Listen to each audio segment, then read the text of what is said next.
Hello there, darling. It is too beautiful of a day to share in my coffee and my tarot alone, and I wanted to invite you here into my space. I've been trying to move at a more intentional, slower pace, especially since the buck moon, which we just had 2 days ago. The reason why I'm trying to start my mornings off like this is because this is how my tarot journey first started. When I first started learning tarot, I was so in disarray that it was like almost I was the eye at the center of the storm.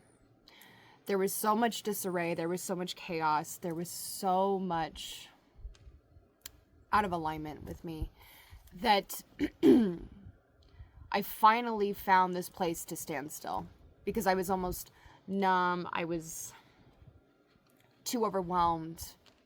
I could barely do anything like take a shower, let alone, try to do bigger and broader things with my life, with my relationship with Grizzly, just so many things. And I would start my tarot days off like this. I would grab my coffee, I would grab my tarot deck, I would grab my journal, and I would just sit and pull some cards and start writing.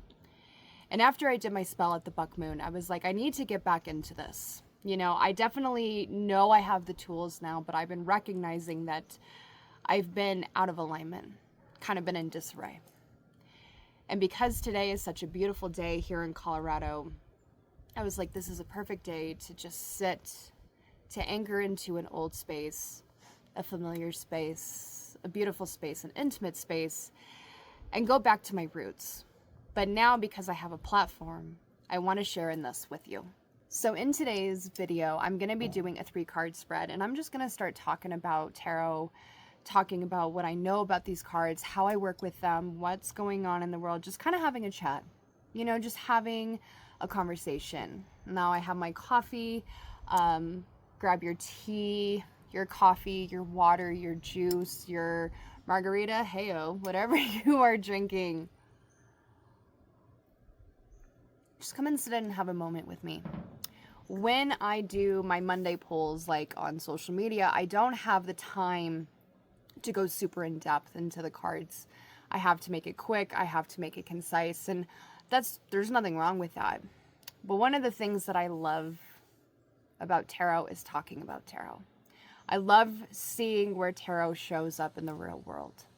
I love forming intuitive connections to the tarot. And so that is what I want to do here today. We're going to be doing a 3-card spread, and I think I'm going to do stop, start, continue. So this is a very general reading. I'm not speaking to, a ton of specifics, and if you feel like it's not landing, sometimes it just may not land. It's sometimes it just is that way. But maybe save this. Write down what you hear here. Write down the cards that I pull and, form your own intuitive connections. That's one thing that I advocate for so strongly with tarot, is to let go of the standard resources and lean into your own intuition. And I am a standard resource. So as much as, I want what I say to resonate, sometimes it's just not. And I want it first to come from you. And I had to learn that when I was learning tarot. But let's start shuffling and we'll continue talking. So today's pull is going to be from the Crow Tarot. I love this deck. It is one of my favorites. Resonates so beautifully with my clients. It's just a gorgeous deck. But one of the reasons why I advocate so strongly for leaning into your intuition and removing standard resources, even like me, or the guidebook is a standard resource, is because when I first started learning tarot, again, back in the day, I couldn't get enough of it. Once I started pulling, once I got, the deck I learned on was the Wild Unknown, but once I started understanding a little bit, dipping my toes into the waters of tarot, I was hooked, and I did not want to come up for air. And so everything I could get my hands on, podcasts, YouTubes, Facebook groups. I think I even did a couple of meetups, like meeting people, in person, just tarot books, guidebooks, again, everything that I could get my hands on. I was just reading. And then there was one day where I was still moving through my burnout. I was still moving through my spaces. And I was pulling my cards. So I was already, again, like healing, trying to get my life in order, trying to get my internal compass in order and have it face, my true north once again. And I was just like, that doesn't feel right. But that's what all the books say. That's what this says. That's what, this person said, or that's what this guidebook says I should read this card as. And it just wasn't true. And so then I had taken all this time to learn the tarot, and then I had to like kind of unlearn and relearn because of how much I had ingested. I never once questioned, does this sit with my own internal intuition? And that is why I personally advocate for you to take what I pull here, guidebook, any standard resource, and just consider. Just consider if it sits in alignment with your intuition. If it sits in alignment with your internal truth. You know what I mean? Because if it doesn't, that is okay. We are not meant to be the same readers. We are not meant to walk the same paths. We are meant to be intuitive. We are meant to be sovereign. We are meant to be wild. And that requires us considering, questioning, reflecting, going deeper underneath the surface with certain things so that we can align into our internal truth and the external world. So I'm going to be doing the start, stop, continue spread. And again, like I said, grab a journal, grab a pen, take some notes as I'm talking about these cards. Save this video so you can come back to it, because you could have the best, most comprehensive tarot book on the planet, and it's still not going to provide connections that your intuition is going to provide, because your intuition is that most sacred, precious, intimate, sovereign, and wild voice. It's different for each of us. We all have it. You don't have to learn it. You already have it. Intuition is a birthright. So see what insights you get from these cards. If you feel called, please share some of that in the comments below. So let's give these one more shuffle.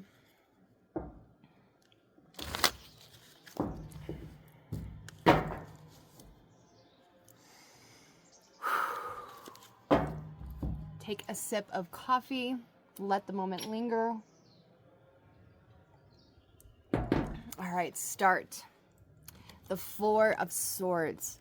Resting. Again, going slower. Letting our mind soften into a space that is supportive and that is more stable. And I can tell you right now, this is one of the things I struggle with so much, because like, especially what's going on in the world right now, I don't want to not be informed, because if I'm not informed, I feel like I can't be of service. If I'm not informed, I feel like I can't use my voice. I feel like I can't show up the way that I need to.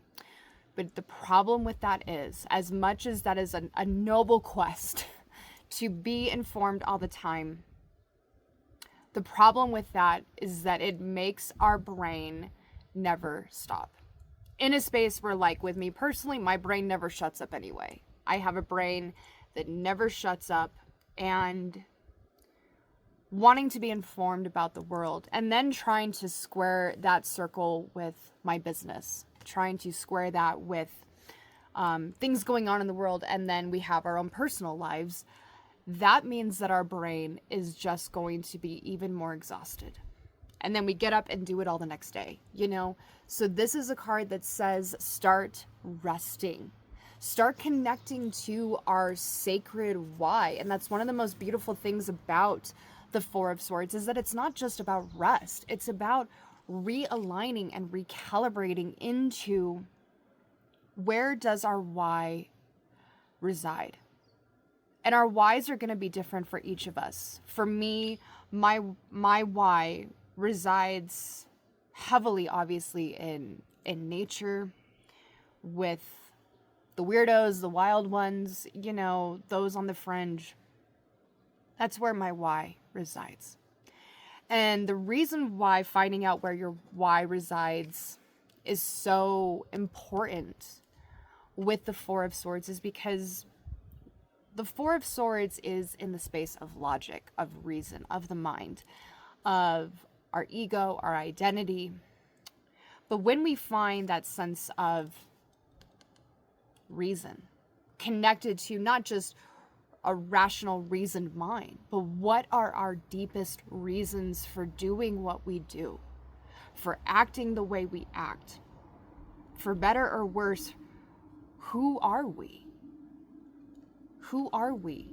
What are the reasons behind who we are? You know?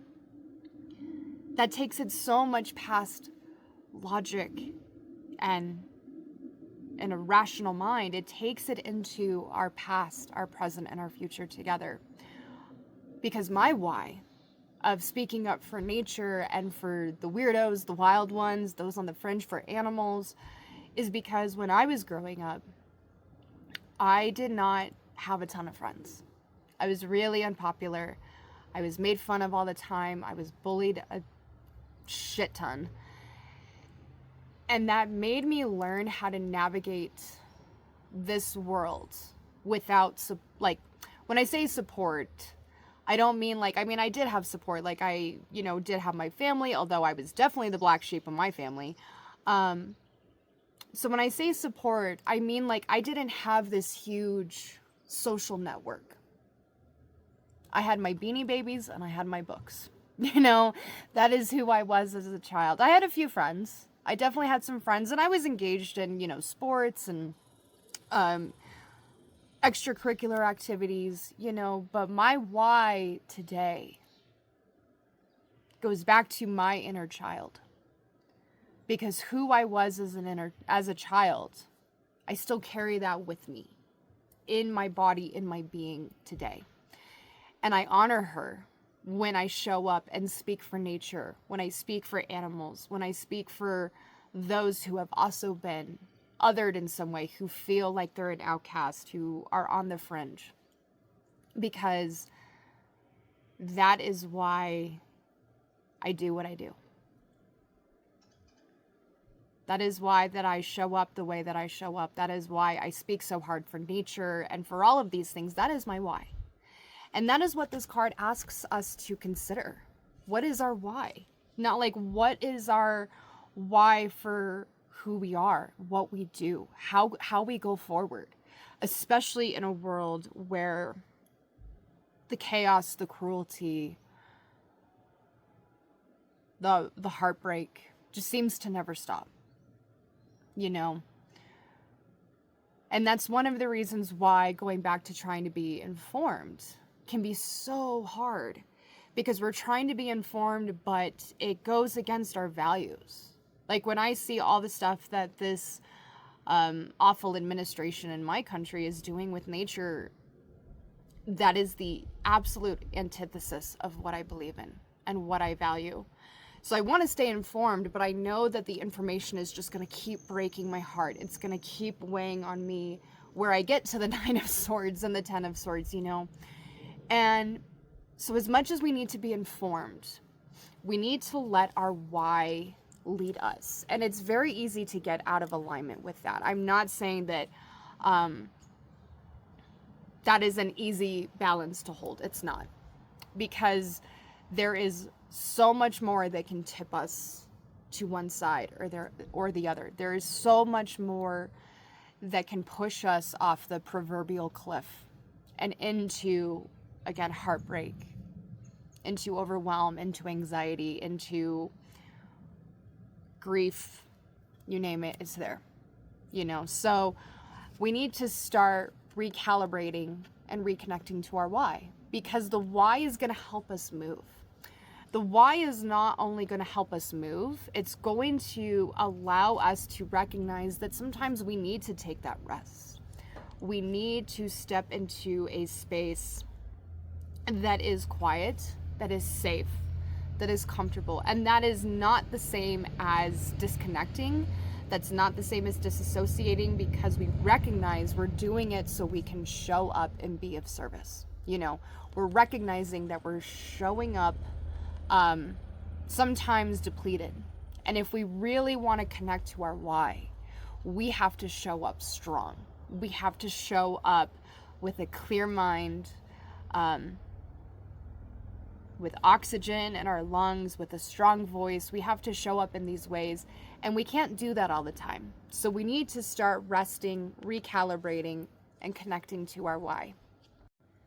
One of the things that I love too about the Four of Swords is that it reminds us that even the strongest have moments where they need to retreat, where they need isolation, where they need to go into the background, go into a space of anonymity or silence. We need that balance. And that's what all the fours and the tarot speak to. The fours are this beautiful invitation to consider what a strong foundation looks like, because we're going to need it.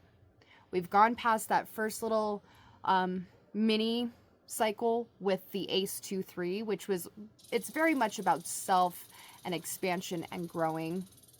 And then we get to the 4 and we recognize, oh, we need support.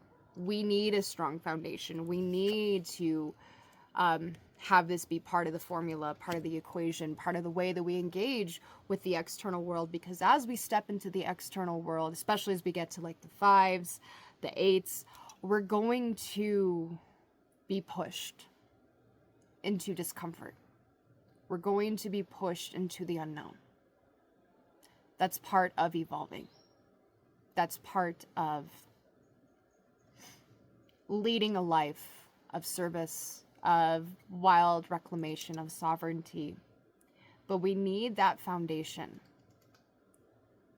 as a landing pad that we can return to, so that when certain things become too much, we have a little corner of the world that is not only safe and supportive, but it reflects everything that we need and everything that is beautiful within us. So again, this is where my, little safe space is in this world.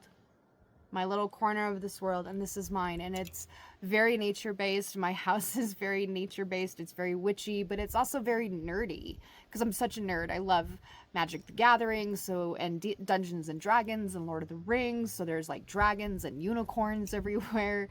And that is why this space is my foundation, not just in the space of it's physically safe, but it reflects and honors everything about me. And that, again, connects me back to my why. So the 4s are a beautiful, beautiful invitation to consider what support and a strong foundation truly look like. All right, so I'm going to give this one more shuffle, and then we're going to pull our stop card. Now this is stop. 10 of Swords. Wow. Oof, very mental spread we have. Stop. Stop trying to make old narratives fit. Stop trying to be that same old person. Because we need to connect to our why. Again, like with me saying that my why connects me back to my inner child. And I carry her with me. I carry my inner teenager who is just raging right now. But I need to stop trying to be the old Ashley. Inner child, inner teenager, they're going to be there. They're never going to leave. I would never want them to, but they're never going to leave. They guide me in some of the ways that are the most precious and sacred. But I am not the same person that I was even a month ago. None of us are.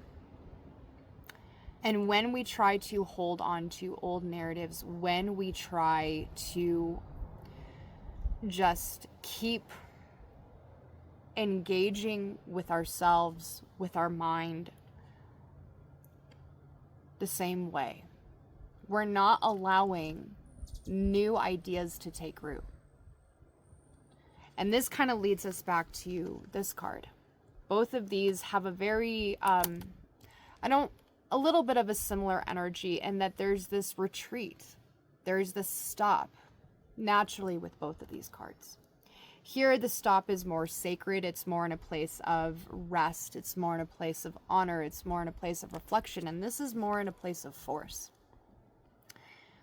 This is more in a space of radical acceptance that it is what it is.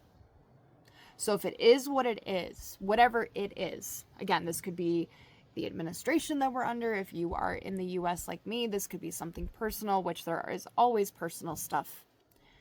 This card is very much like, it is what it is, so accept it.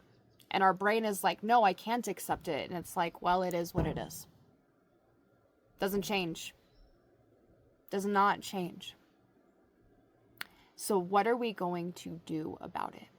And the Ten of Swords says that because it is what it is, we have to find a new way to look at this truth, to look at this reality, whatever this reality is. We have to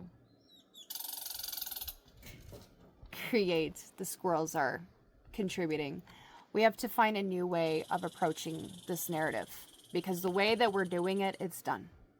It's just done, you know?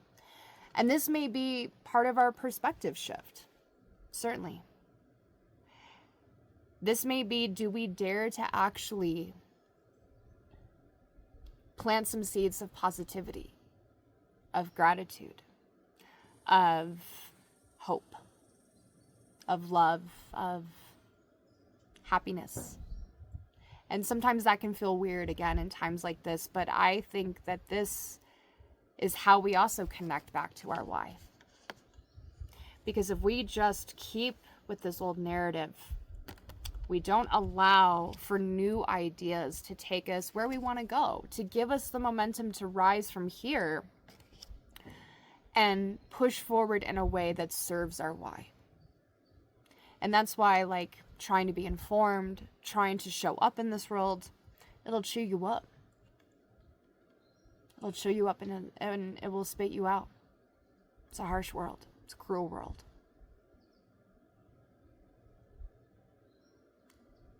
It's really dumb sometimes. It's just, sometimes I wake up and I'm like, this is our reality? Really? It's 2026. You know, like, what the fuck are we doing?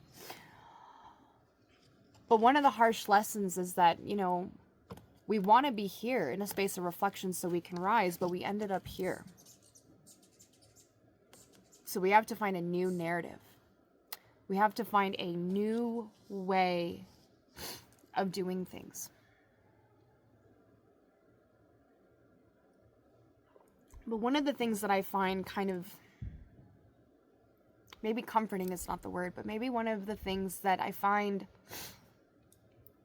powerful in that acceptance, that radical acceptance, that there's something that we just need to stop doing. We need to stop giving this narrative breath. And one of the things that I find maybe supportive is that because it is what it is, and we just have to find some radical acceptance around it, that allows us to create a detachment. We do not have to have this become our whole identity. This does not have to be our whole truth. And that's one of the powerful things with radical acceptance. Radical acceptance is not easy, though. I've been working on that in therapy with some stuff that I've been going through, and it is not easy. But even small steps to get there, you start to be like, the accepting part of the is what it is creates a freedom from it. Because you can't go back, you can't change it. You can only go forward. And we don't want to go forward just trying to just make this work, because this is not pretty. That is not fucking fun at all. So there's this freedom now of like, do we dare to put some positivity in there? Do we dare to step into the light? Do we dare to put one new narrative in our day? This could be an affirmation. This could be a conversation with a friend. It could be stopping a narrative and saying, nope, we're not doing that. Whatever it is. The radical acceptance that comes from it is what it is. Creates this freedom. Doesn't mean we have to like it. There is not a lot to like about this. This is one of those cards that when it comes forward in a reading, everyone's just like, you know, not saying we have to like it.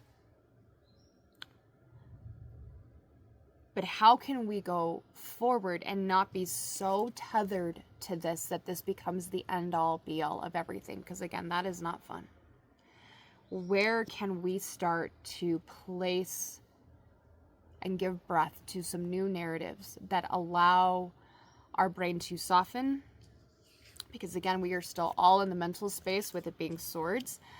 We are still in the space of identity, ego, conversation, philosophies, morals, our principles, the things that kind of guide us in a way of truth, reason, logic, right?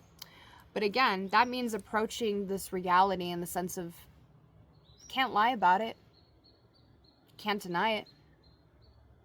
And maybe that's what needs to be stopped. Just, you know, again, it's going to be personal for each of us, but there is definitely something that needs a new narrative. And it needs a new narrative in the space of we need to stop giving breath to the old narrative because it's keeping us tied to something that, again, is what it is. And when we find radical acceptance, even little chunks of it, it does create a freedom. It creates separation. It creates distance between us and the narrative, between us and the reality that is, you know, unique to each of us. It shifts our perspective from how could this happen? Why did this happen? What did I do? What did other people do? And instead of staying in that loop, we go, it is what it is. All right, our last card is our continue card. So we're starting to rest, recalibrate, connect to our why. We're going to stop giving breath to old narratives, to an old reality that keeps us stuck, that keeps us afraid, in doubt,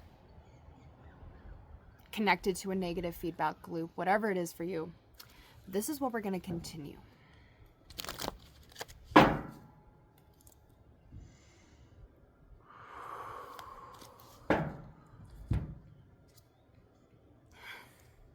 Continue. 10 of Pentacles. Chasing. We are going to continue manifesting abundance. And I don't mean that money-wise. I mean, it absolutely. I should say it this way. We're going to continue chasing abundance in ways that include money but are not just money. Should have said it that way. The 10 of Pentacles is a card that speaks to full abundance. And a lot of times, again, the Pentacles gets talked about very much in relation to money, in relation to finances. And again, it absolutely can include that. And it should include that here. But to me, especially because now we have 2 tens and we have 2 swords, one of the best ways to soften the brain is to create a body experience, to create physical realities.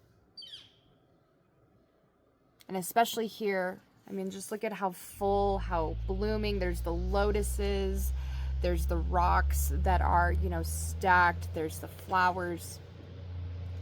One of the ways we radically accept certain narratives is by living a full life. Excuse the truck. One of the ways that we embrace radical acceptance is giving ourselves what we need and not being bashful about it. If you need a mental health day, if you need a mental health week, do it. If you need the tattoo, get it. If you need the lipstick, get it. If you need the coffee date with your friend, do it. You know what I mean? This is a way of recalibrating and creating even more distance from this card. When we go, it is what it is. But you know what? Today, I give myself permission to do what I want. I give myself permission to treat myself. I give myself permission to work hard so that I can support myself, not only financially, but then use those finances in a way that support me, that bring me joy, that rewrite my narratives in a way that's full of abundance. So we need to continue living a full life. And at this point, babe, I'm also going to say some of this might just be out of fucking spite. You know what I mean? That in a world sometimes that feels so bleak, again, so just dumb, so cruel, living a full, gorgeous, beautiful, unapologetic life is a form of revolution that is so sacred. Because as much as any form of revolution is sacred, protesting, using your voice, whatever it is, when you dare to live beautifully against the wishes of people who do not want you to live beautifully, oh, that is a middle finger that will never not be up. You know what I mean?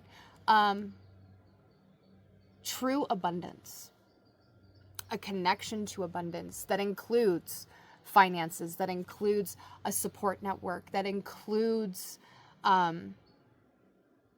connection to the external world. When we approach the mindset and the reality of abundance from all sides, that is such a sacred form of revolution, because not only does it free us from this, but it keeps us connected to this. It allows our brain to go, yeah, this happened. It is what it is. And it sucks. I don't like it. I didn't want it. I didn't ask for it. But I am going to continue chasing rebirth, balance, joy, pleasure, sensuality in this world. I am going to live a beautiful fucking life. That will not be taken from me. Things are going to happen that I do not want. Things are going to happen that I have to really sit with, and I have to unpack, and I have to recognize where that narrative might have been true, where that narrative might have been placed there by someone, maybe someone close to me. But more than that, when I connect to my why, when I take a step back,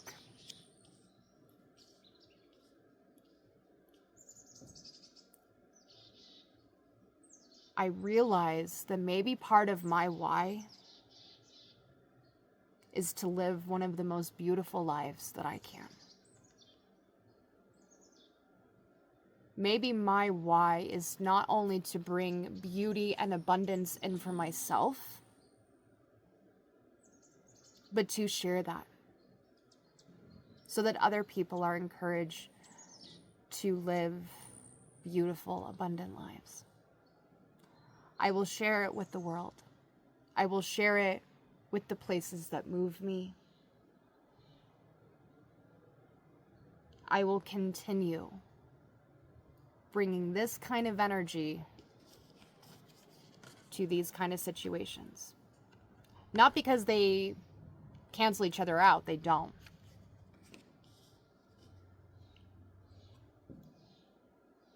But I will bring this energy to this energy, because why the fuck not?